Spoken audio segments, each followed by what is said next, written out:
I know that I'm going to sell because I know that I'm a dog. I'm going to knock 8, 9, 10 hours a day. I'm going to work 6, even 7 days a week. These people only exist to give me their credit card. These people only exist to buy my product. My first summer ever knocking, I'm halfway through the season right now in multiple 6 figures, coming off of a 60K week. I've been on 3 teams in 3 different markets. And again, this is my first year ever knocking doors. This is just everything I've learned so far. First things first, if you're an 18 to 24-year-old man, you need to expose yourself to a new environment. If you want to grow, if you want to exceed, if you want to change your life, you have to change your environment. A lot of people are stuck in the rat race of the 9 to 5, of the safe, the consistent pay, all of that good stuff. Maybe you're staying in your hometown, you stay with the same social circle, but the problem is your social circle defines your identity. I've told many people the greatest move I ever made for my career was getting out of my hometown. I'm out here in Las Vegas right now, and I've never been more successful than I am right now. Because where I went to school, people, they talk about you, and the things they say about you and your past self, they have an effect on who you are. And so in high school, maybe it's, oh, you're lazy. Maybe it's, oh, your ego is too high. Maybe it's, oh, you sleep around, you party too much, whatever it may be. The things that people speak onto you have an effect on your actions today. So the best thing I'd recommend to anybody who feels like they're stuck in where they are today is to change your environment. Whether that's moving to a new city, new state, or even just changing your friend groups, your identity is built from the circle and the place you put yourself in. 100%. You got to understand that you can't grow until you leave your comfort zone, whether that's with your job, with your network. Getting a bigger environment leads to bigger goals, growth opportunities, everything like that. Everybody, if you're within that age group, 18 to 24, I want you to ask yourself, in the past year of my life, have I gotten much better at anything? Have I learned anything new? Have I developed any new connections? And for most of you, no, it really hasn't changed much. Last year, you're probably similar to the same person you are today.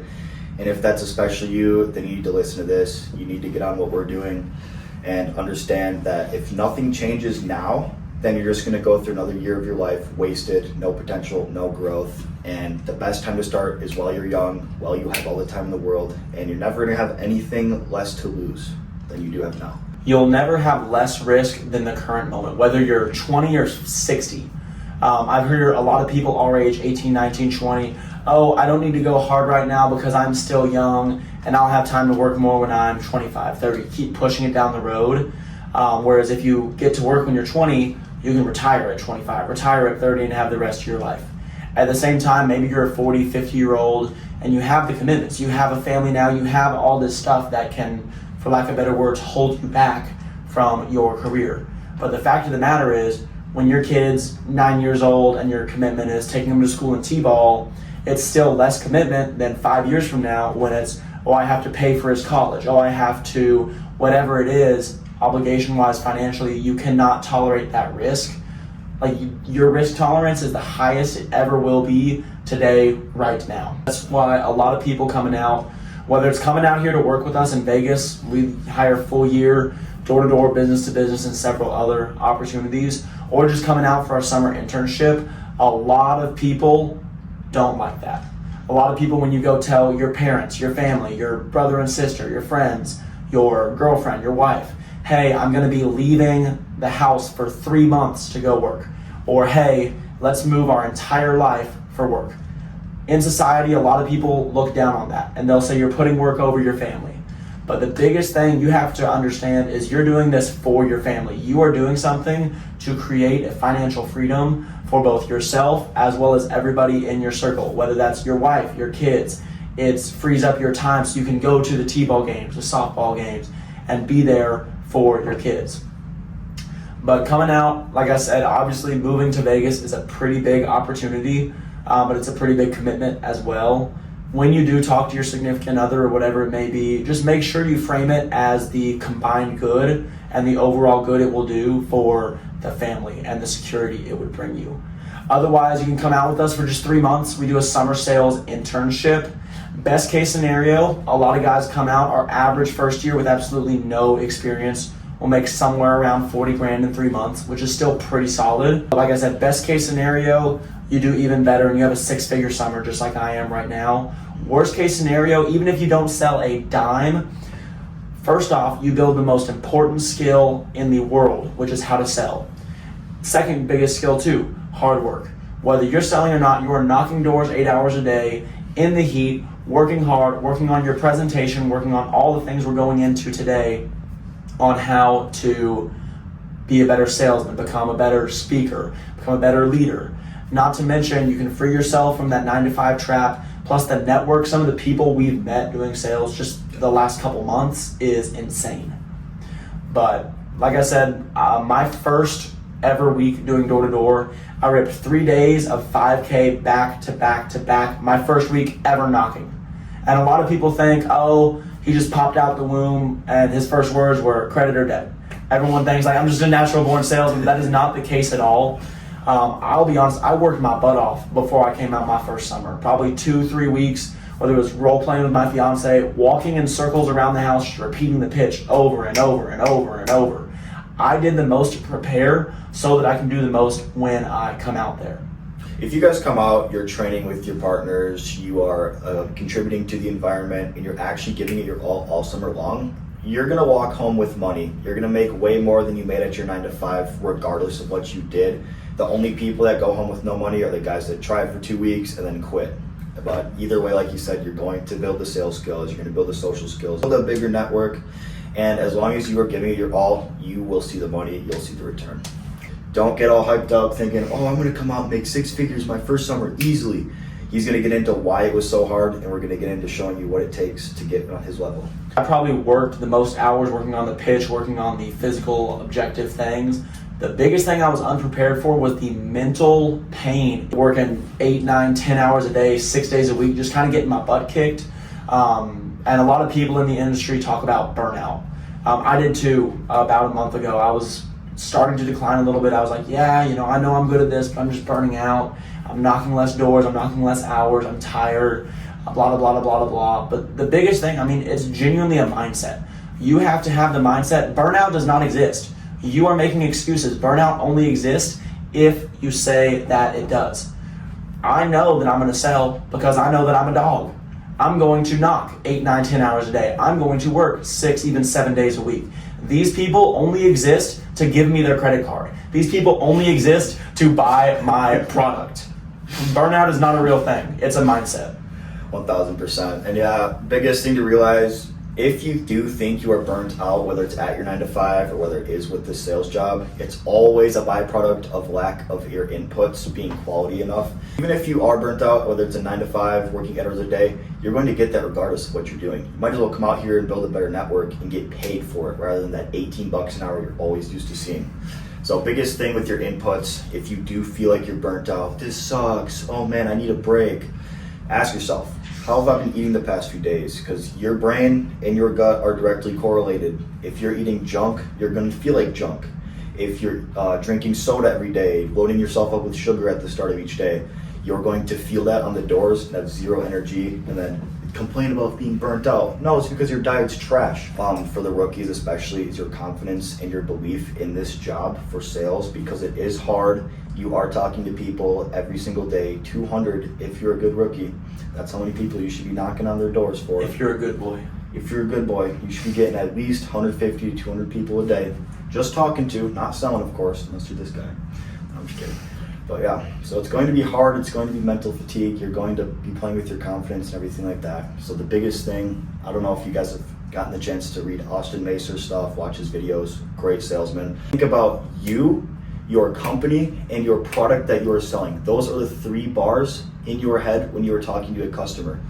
How much does this person believe in me? How much does this person believe in my company? How much does this person believe in my product? Gauge that throughout the pitch, and then you will be able to telltale what they are feeling, and then know, what do I need to do? Sell myself more, sell my product more, sell my company more, all those things that you can improve on mid-pitch, get better at it as you keep on pitching 200 people a day. It's a lot of experience that you're gonna get. And then once you can master those 3 things, because those are the only 3 things that Austin Macer and Jordan Belfort agree that you need to sell, then you will see way more success, feel way better about yourself, and actually have fun doing this thing. Yeah, no, it's something you were talking about with the confidence in yourself. So definitely going to the gym, taking care of yourself, like being in good shape and speaking positive things into your life definitely has a lot to do with confidence. But I'll be honest, there's been several times when I've been unconfident in my body and my whatever it may be. But at the end of the day, I was confident in my ability because, like you said, hard work negates luck. Josh Brown and Alex Hormozy say that all the time, and it has never been more true to me.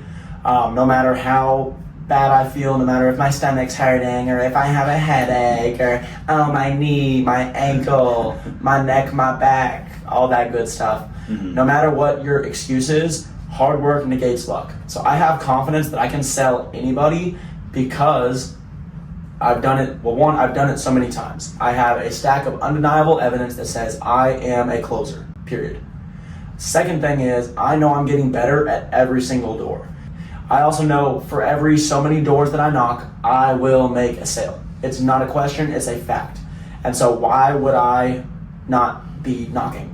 It just doesn't even make sense. So you have to have that confidence, make sure you're training every night. If you're in a team that's not training every night, that's not giving you resources to train on your own, then you probably need to make a switch. That was one of the biggest game changers for me right here. Oh, 1,000%. And for those of you that have met this guy or seen his social media, you can tell his confidence with strangers is insane, unheard of, unseen. How can you be better at that? Let's think about it, because most of you guys are thinking, oh, I'm an introvert, or I've never really been too good with strangers. I don't like small talk. Bullshit. Doesn't matter. Do you think this guy goes out enjoying talking to people? Not unless you're giving him his credit card.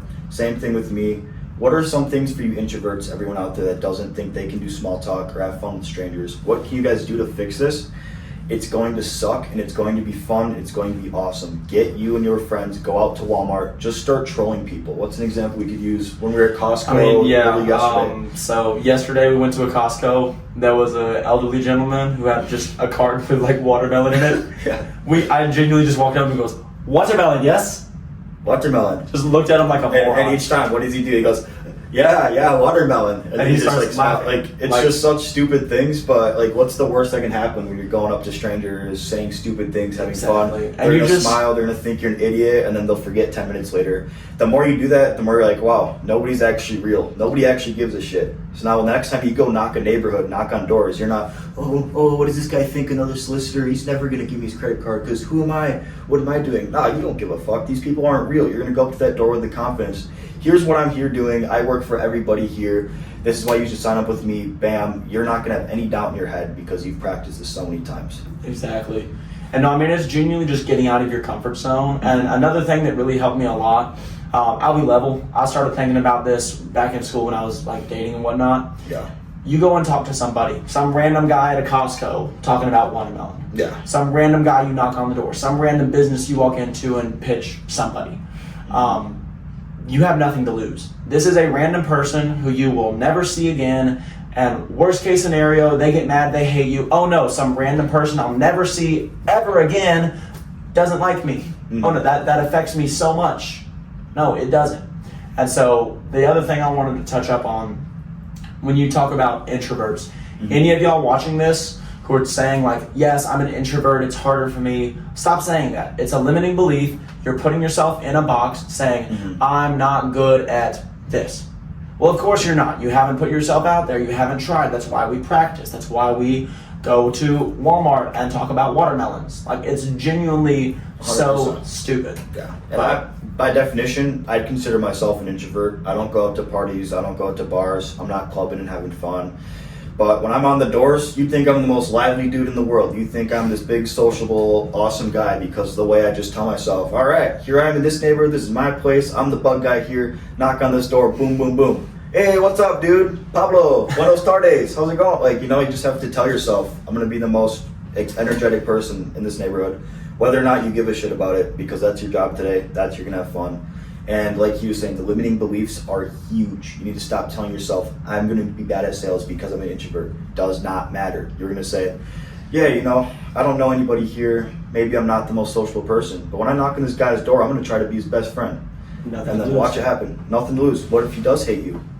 Oh my God, there's a house right next door you guys can go to and try again. When you do knock the next door, they have no clue if the person next door to you signed up or cussed you off their property unless you let them know. 100%. So you need to leave that baggage. When you knock door number 1 and Karen gets mad and yells at you and says whatever, and then you go to door 2 and you have it in your head, oh, this neighborhood sucks. Oh, these people. Oh, I suck. Oh, whatever it is, he'll never buy from me. That is contagious. They can feel that energy when you go to that door. So obviously they're not going to buy from you. Whereas if you come in happy-go-lucky, yeah, I'm just working for a bunch of folks. Everyone around here is so nice. I'm meeting all these cool people, and stay positive. It really helps your mindset. This is kind of my like gimmick anymore on Instagram. Is I'm the sales guy with the big chain, my name tag. If some of y'all have seen this stuff. A lot of people, the most common comment that I will get is, you'll never sell anybody with that big chain on. Why are you flexing a chain on the broke customers? Here's the stats while wearing chains. Boom, boom, boom. No excuses here. Right, but the biggest thing you have to understand is you have to dress according to your neighborhood. Yes, maybe these people have these biases, but at the end of the day, if you go in as something different as what they expected, maybe you'll make a sale. I know several African Americans who, dress properly and then go sell rich white ladies who will probably still say some out-of-pocket stuff like he's one of the good ones or something, but he still made the sale, which is all that matters. But my buddy goes in, pants sagging, shiesty mask on, and then gets upset when like the third person calls the cops on him. Dude, you're going in reinforcing every single negative stereotype that these people can even think to throw at you. So dress appropriately for your neighborhood. When I'm in a wealthier neighborhood, I tuck the chains. I'm wearing a polo, like a collared shirt. I'm wearing dress shorts. My shirt's tucked in. And just 'cause I'm from the South, I probably have a pretty nice belt buckle on too. Yeah. When I'm in a poorer hood, I have the chains out because a lot of the times they respect that. If you go to a poor neighborhood or the trailer parks and wearing a full suit and tie, all they're gonna think is, oh, he just wants my money. If you go to a rich neighborhood wearing basketball shorts and a t-shirt, they're not gonna take you seriously.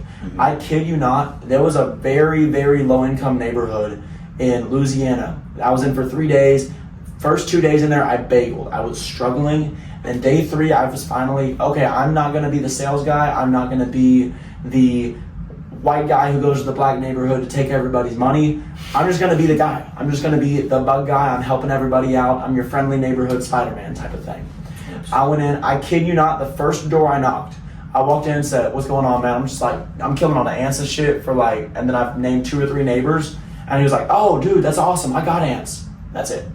It was as simple as that. And it's funny because like, blend into the environment.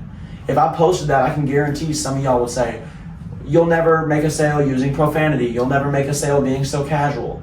But you have to change and adjust yourself to whatever environment you're going into. What kind of person would they buy from? Who would they have fun with?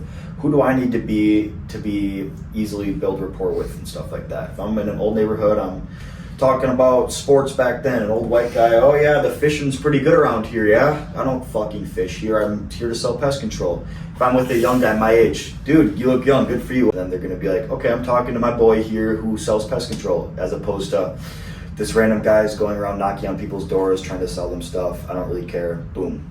It doesn't matter what you're selling or who it's for. You need to be delusional and tell yourself that you are the best and the only solution that works for everybody here. Whether or not that's true, who cares? Find little things to compare to other companies, why yours is better. And he's gonna show you how we do that exactly in the switchover pitches. You are ready to knock. Bang, bang. When you're knocking your door, ring the doorbell, knock on it. Don't bang the door like you're ICE or the FBI trying to break in. Just a quick little, do a fun little jingle with it, Ring the doorbell and then it's from Frozen. Do you want to build this? No, like people inside of there gonna hear that and be like, oh, who's here? As opposed to, oh shit. Am I being detained? Who cares? Don't scare people. It's not that simple. Ring the doorbell. Boom. Every time they're gonna open the door and be like, hey, how's it going? Definitely. Yeah. And then make sure you're not crowding the door. Once you knock the door, take about 6 to 12 feet back. Depending on the environment, if you're in a slower pace, such as New Orleans or Carolina, you want to almost turn your back to the person. I go about 135 degrees, have my phone open, and I have my elbow out very wide. I'm clearly looking busy. I control the conversation. I'm not interrupting you at your house. You are coming into my house. You're bugging me. You're in my office right now. You're here to buy from me. Whereas with the faster markets, you want to get straight to the point. So that's like your New Jersey, California, stuff like that. Because if you do that, they're closing the door on you. Open it. Okay, dickhead. Close it right back up. We have probably 20 plus written out scripted intros depending on the type of neighborhood you're in.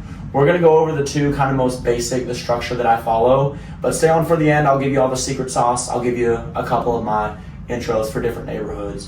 But I follow the same structure for all of my intros. First thing you want to do is bandwagon. So once you knock on the door, if it's the fast pace, how's it going, man? I'm working over here for John, Larry, whoever. If it's the slower paced, I normally let them talk first, or I wait 3 seconds. If they talk first, it's always, how you doing? What are you doing? Can I help you? Yeah, man, sorry, just wrapping up my work for, I'm not sure if you know John, right here. Have a smooth transition into it. Bandwagon, I work for Boom, Boom, and Boom. I'm just helping everybody out. I do everybody super duper cheap since I take care of like half the neighborhood. Whether you have 0 clients or 20, you always make it sound like you take care of a lot of people around here and you're doing a group discount. Golden Door winner Adam Heald. Go check him out for sure. Great advice from him. Helps the rookies out a ton in this industry. He taught us this, he gave us this fact about Orkin. If you're in the pest control industry, everybody knows Orkin. They're like the oldest pest control company ever. And they started the door-to-door, not because they thought it'd be a good idea to go knocking on everybody's doors because they need pest control, because they genuinely were doing people's houses, and it was just so much more convenient back in the 1890s for them to just go next door and say, I mean, I'm already here doing this guy, like we could just do you guys next. When you give the group discount, it should make the bandwagon that much more believable. So when you tell people I'm doing it cheap because I'm doing work for boom, boom, boom, boom, boom, it's that much more believable that, oh, I'm willing to take a pay cut since it's convenient for me. I'm not here to pitch you on anything. I'm just saying like, hey, I'm trying to help you out. It's just convenient for me. So once you bandwagon and throw in the discount, you want to push on some pain points. So depending on the market we're in, like the last neighborhood I was in had rats pretty bad, spider webs, whether it's the mosquitoes, ants, whatever it is. It's nothing crazy, just the stuff everybody gets this time of year. You'll have like a sheet, your bug sheet, point to like the 3 most common things. It's mostly been like this, and this. Most of the people in the neighborhood do the same thing, whether it's they don't have somebody or they have a guy. So right here we go into 2 different things. If it's a switchover, you go into, like let's say the whole neighborhood has Terminex. Yeah, everyone's been upgrading from Terminex. Who are you using? And then if they say, oh, I use Terminex too, boom, it's over. You pique their curiosity. What I'm saying applies to them. If most people around here don't have a guy, or they just have webs out the wazoo to where they obviously don't have a guy, then you just go in, now's the perfect time since I'm doing everyone so cheap. I'll show you what I'm doing for everybody else. Nobody really knows what their bug guy does. They just hired someone to do the bugs, that's it. So biggest thing you guys can do is just get in the habit of kind of setting yourself up for the future in the pitch. So let's, for example, they have Terminex, they only do the base, they only do the inside, they do the termites, of course. They're not going to do the webs. So you're going to tell them, yeah, they do a really good job for the base and the inside, everything like that. Only reason people with Terminex are giving me a shot is just for these guys up here. The point of your intro is to identify their company. Once they say, I have Terminex, the sale's basically over. Awesome, yeah, a lot of people in the neighborhood have been switching over. Like Alicia just switched over 2 minutes ago, so I'm super familiar. Well, you're probably getting the same thing as everybody else. They spray the base inside the house, sound about right? Then I always ask, just in case, anything extra special stuff they're doing for you, or just the same like everybody? 99% of the time, yes, I'm just like everybody. Awesome. Like you said, very disarming. No one's really unsatisfied. They're all just giving me a shot because I do a bunch of stuff Terminex doesn't do. Biggest thing is boom. So I always start up high, and if they try to chime in, even though they already said, no, my guy doesn't do anything special. No, well, they do that. Always have some sort of line to make their service sound like less. Yeah, they're good if you ask them to. They'll come knock it down. But we are better because we use this product called Web Out, and we make sure once those guys are gone, they never come back to bug you. Around the base, and then just keep the flow going throughout the pitch. Around the base, it's pretty straightforward. Same thing you're getting with Terminex. Biggest reason everyone uses us, we're the only guys who treat the yard because that's where all the infestations come from. So what we do is, and then if they chime in, no, my guy does the yard. Yeah, totally, he does the sprays for you, right? Yeah. You make them think it's already taken care of. Gotcha, yeah, that stuff works pretty well, but it's a contact killer. What I do is called a granular bait. It goes deep in the soil. We kill everything from the source. We destroy their homes. Just whatever it is, explain why you're better than whatever it is. You basically just want to compare, you get this, I do this, make yours better. 100%. It's really important. You make them feel smart, make them feel heard. Like he says, it's perfect when you ask, oh yeah, he goes on and sprays the yard, right? Yeah, he does do that because I see him spray it. Light bulb goes off their head, they think they're getting rid of the sales guy, whatever. Oh no, perfect, it works pretty good. It's just a contact kill. It doesn't actually denest them or anything like that, which is what we do better. We do this. So if someone's a new start, if they don't have a company, it's literally the exact same thing we just said. You're just not comparing it. So instead of going in and, oh, your guy probably does this, right? No, they don't have a guy. He doesn't do anything. He doesn't exist. Mm-hmm. So you go in from the intro. Yeah, everyone's just switching to me. Everybody's getting set up just because it's super cheap since I take care of so many people around here. Nothing crazy. It's mostly been for, and I point to something like spiders, wasps, mud daubers up high. So what we do, and then you just go straight into service. We do pheromone blockers. We do a power spray along the base. We do the yard. We do mosquitoes. We do blah, blah, blah, blah, blah, blah, blah. The most important thing by far is closing. There's two main closes that I use, one for the switchovers, one for the new starts. But a little fun fact, every single NFL team to ever win the Super Bowl, the only statistic that is a big predictor, every Super Bowl winner ever has had a top 5 red zone offense. For those of you who don't know much about football, red zone is the last 20 yards before you score, before the end zone. So there's all these factors. It doesn't matter about your coaching, your special teams, your defense, how good on offense you are the first 80 yards.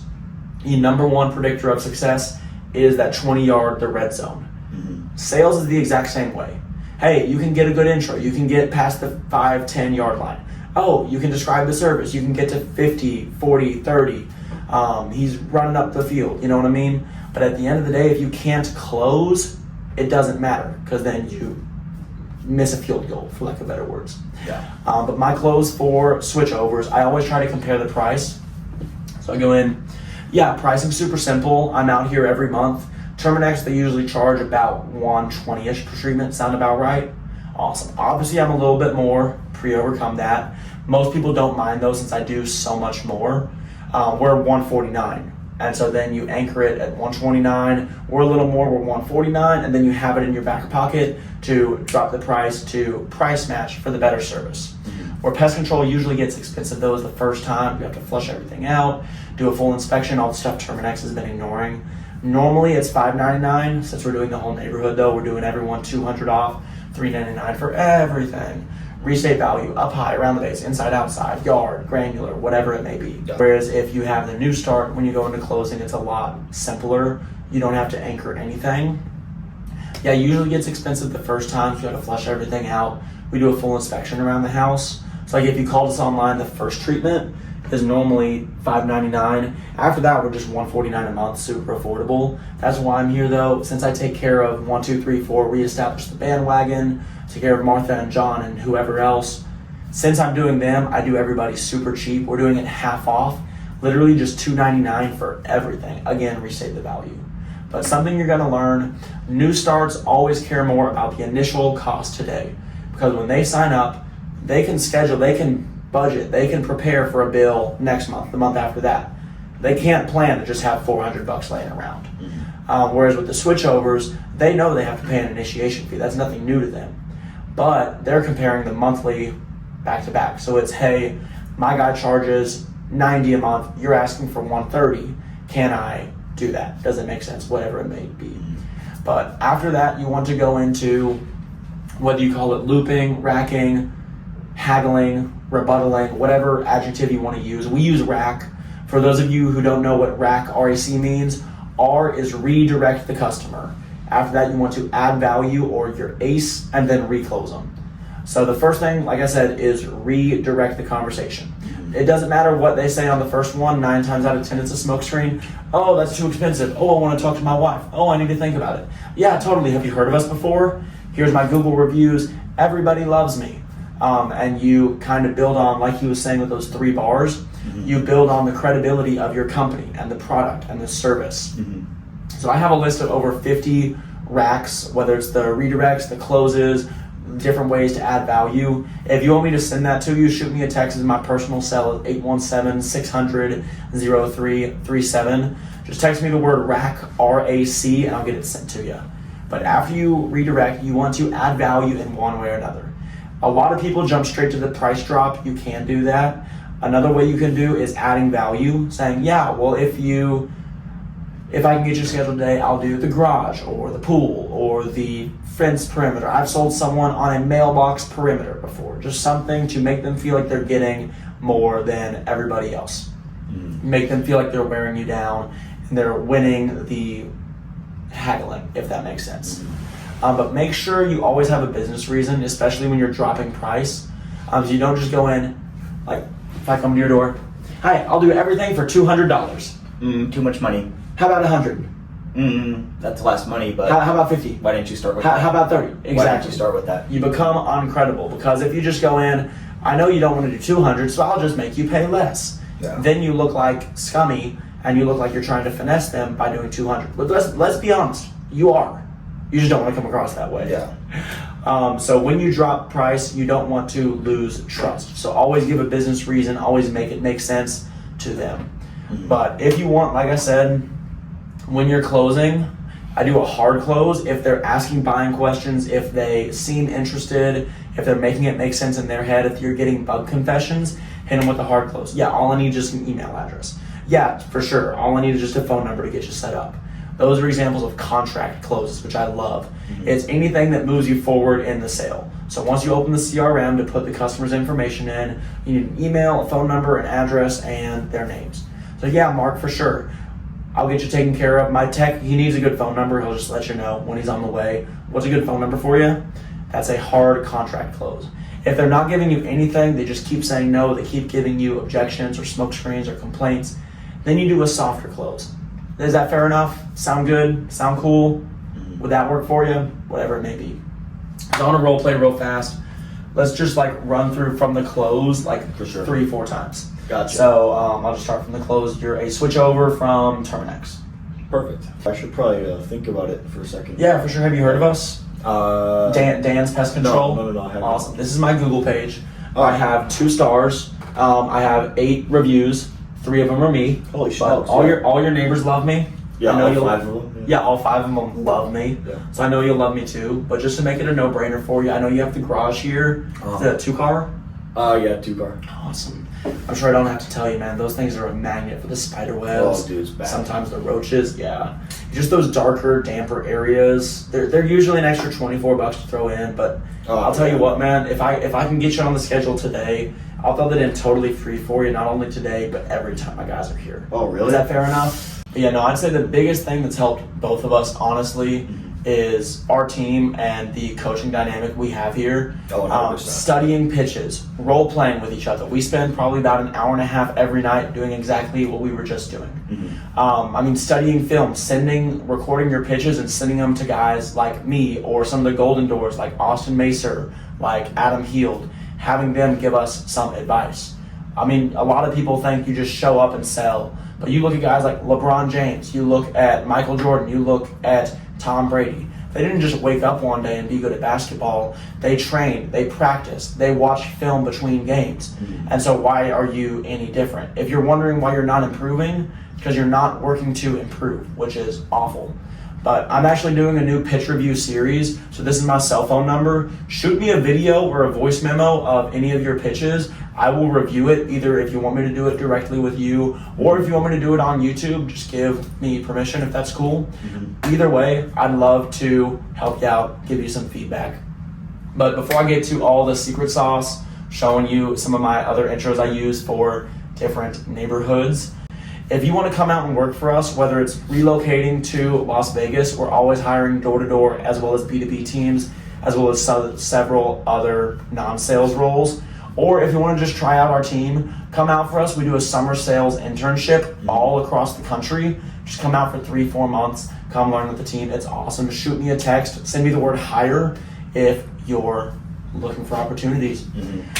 Otherwise, if you learned anything in this video, if you think this is helpful or applicable to you and your industry at all, just comment, let me know what you liked, what you disliked. If you want to hear anything from me, 100%. I love the input. Yeah. But going through some of the neighborhoods that we've run into. This is the sauce. Keep in mind, we've only been doing this for few months, and these are huge things that we've already learned in this industry. Stuff that I wish I learned when I got to my first Indian neighborhood. Yeah. Just to cut the shit. Yeah. It's very different with a lot of different types of demographics. And a lot of people go straight into, oh, it's my hood. I can't sell to old people. I can't sell to Indians or Hispanics. I can't sell to rich people. I can't sell to poor people. These people can't afford our stuff. These people can smell my BS because they're too rich. They know what's going on. Whatever it may be. So just a few of the neighborhoods. The first one, I'd say the hardest one for any rookie, is going into the purely Indian neighborhood. You know what I'm talking about. It's always tough with those guys, Indians and Hispanic neighborhoods. 9 times out of 10, they love to haggle. You can be very direct, very almost aggressive with those guys, and they will respect you for it. The other thing, a lot of Indian folk, they love getting discounts. And so they will do a lot of stuff to get a discount, including referring some of their friends. Oh, yeah. So anytime I get them down, that's a great reason to drop the price is, look, I really can't make it make sense on my end unless you could send me some business as well. Do you know many of the people around here? A lot of the times it's a tight, close-knit neighborhood. Yes, I can send you to my friend. Exactly. It's like, okay, if you can do that, I can do you for the family friends rate. Give them whatever discount, sign them up, and you just got a warm lead. Which actually exists. 5 more people. Just got a referral. Exactly, and that's how you sign up an entire neighborhood, right? 17 accounts in one day, which is still it's possible if you do it right. Yeah, a big mindset to go into is you're going to run into different types of neighborhoods where you're just getting your balls kicked in left and right for hours straight. Always try to remember it's a tough mindset to grasp. If there's a reason for everybody to shut you down and give you no buying temperature, you're not leveraging something correctly, and there's a reason why you can get them hooked when you do it correctly. Like I said for the Indian hoods, if you go in, talk to Indians about giving them the same basic pitch that we did, 9 times out of 10, no, probably 999 times out of 1,000, they're just going to shut you down. I have a guy, I don't care, I'm not interested, I don't want it, all that stuff. You're just going to get kicked in because you're not leveraging it the right way. Like he said, you need to start with, sorry, I'm speaking from experience here. Always, for the Indians specifically, you need to determine the alpha of the group and the decision makers of the neighborhood. It's a crazy concept to grasp, but believe it or not, there are alphas, there are leaders in each little individual hoods. It's genuinely 1 or 2 guys who makes the decisions for like 10. In my experience, it's going to be the house with the most decorated stuff. You're going to see little door hangers on the top. You're going to see the Buddhist little designs in powder. You're going to see a silver Tesla in the driveway. Always be blunt with them. Always be aggressive with them. Know what's too far. You don't want to be an absolute douchebag. But especially if they already have a company, say you found someone that's interested or you found the alpha, you need to pull them outside. No, come here. Like, I already have a guy. I've done this, and this is exactly how I talk to them in my Indian hood. Standing in the doorway, he already had a company. He was not interested at all. He goes, yeah, like I said, I'm good. I'm on a work call right now. I need to go right now. I said, no. Have you seen this? Have you seen this? Come here. Look. Have you seen this? It was just a wasp nest on the roof. But he came out. He's like, oh, fine. It's like, yeah, because your company, they don't cover the house. We cover the house. They do the base spray. We do that too. They don't do that. As in pointing to webs, spider webs. And now he's like, okay. How much? And I shouted at him. I said, yeah, like, you guys don't get this coverage, we give you that coverage. You need to make it black and white for them. They don't care if you use pheromone blockers or deelectrohydrated chemicals around the base of the home. They don't give a fuck. They want to know what they're going to get that they're not already getting from you, and if the price makes sense. So just be black and white. Don't be an asshole, just be blunt. Don't tell them that, you guys suck. No, your guy's terrible. You made a stupid decision because you're a dumb Indian. So sign up with me. Now they're going to hate you. They're going to go text their WhatsApp and you're going to get banished from the neighborhood. You just need to be blunt. Tell them, you're not getting coverage. We will cover that. You're not going to get this in the yard. We will give you this in the yard. And that's how they understand it. And they'll get way more traction in those hoods. And you're going to get way more people actually signing up because now they're curious if you actually are going to do that. And if you're going to give it for way cheap because they're for their 5 Indian friends, then it's a deal for everybody. Everybody wins, stuff like that. Definitely. And But the next group, a lot of the Hispanics, Asians, and even the Indians too, a lot of the time, they always want a one-time service. If you could sell one-time service, it's the easiest sale in the world. With a lot of these guys, what you have to do is price it initially.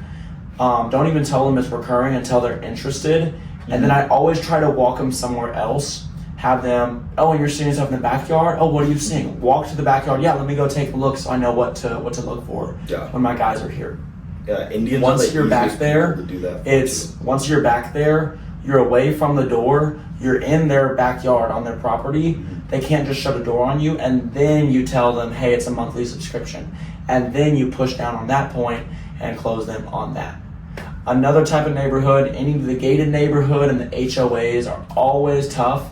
They always love the bandwagon though. So if you can go in, say, hey, I'm doing a lot of people, hey, I'm doing everyone, I'm doing boom, boom, boom. A lot of them know each other. The other thing is you can use this to your advantage sometimes. If anybody ever asks you, are you allowed to be here? Do you get permission from Nicole to come to my neighborhood? You can hit them with a, yeah, of course. Dude, I'll be honest with you. If I didn't have permission to do everyone around here, it'd be a hell of a lot more expensive. Like, you're getting the deal of a lifetime. And then the other thing is just don't push too hard in those HOAs and the gated neighborhoods. You're not the sales guy as much, you're just the messenger. You're just saying, hey, this is what I'm doing for everybody. It's convenient for me because I save money on gas, convenient for you because you save money on pest control. Let's make it make sense. The other thing is townhomes or renters a lot of the times. They are also really good. If they have a landlord, their go-to objection is, yeah, my landlord, the property manager already does it. He already sprays. So when I do my intro there, it's, hey, how's it going? I'm helping everybody, like boom, boom, and boom, bandwagon, same as always. It's just because the property managers around here, they just spray the base. What my guys do is for everything up high. 9 times out of 10, they'll have spider webs or wasp nests or whatever it is, point to it, build the problem, and just go straight from there. You can also do a renter's discount. You just pre-overcome that the landlord is bad, that the landlord doesn't do the right service. He just goes and sprays Home Depot stuff. And then the other thing is a lot of the times with the townhomes, people are literally sharing walls. So if you can get one of the townhomes, you get all 4 of them. It's, hey, look, I'm already doing Julie next door. We do a full flush out of the house. And when we do that, the bugs got to go somewhere. And I don't want it on my conscience if all of Julie's bugs are in your house. So I'll tell you what, if you can keep this between us, I'll give you this discount just because it makes sense to do the whole property. And normally they do that. And then with the renters, you can hit them with a renter's discount anytime, because a lot of people will think you're solar right off the bat. Oh, I'm a renter. Try to unqualify themselves. Yeah, I actually work exclusively with renters. How long do you plan on staying here for? 9 times out of 10, whether it's true or they're just trying to unqualify themselves. Oh, I don't know, I'll probably be moving soon. Awesome. That's exactly why this is perfect for you, perfect timing, whatever it may be. We do a big renter's discount. Best part is, even when you do go and buy a house, the renter's discount follows you. So even when you own your house, you're still getting the renter's price. It's awesome, dude. It's nothing crazy, mostly meant for boom. And just go straight into the pitch. Always. Definitely. But if you want my full list of intros or some of the racks, all the stuff that I provide totally free, shoot me a text. My personal cell is 817-600-0337. Outside of that, go follow, comment, like, all that good stuff. I appreciate y'all. So when you go to the Instagrams right here, you guys are going to see a Discord link. That's where our community is. That's where we do pitch reviews live, and that's where we also do team debriefings, letting you guys know how it's going to look in the summer if y'all want to come out and knock with us, everything like that. So go join the Discord. There's going to be so much information. You guys can learn about us, our teams, what we're doing, how to get involved. And every night we're going to be announcing times for live calls for everybody to join. So go follow our Instagram so you know when to join the calls, and go hit that link to join the Discord as well. Get involved with us.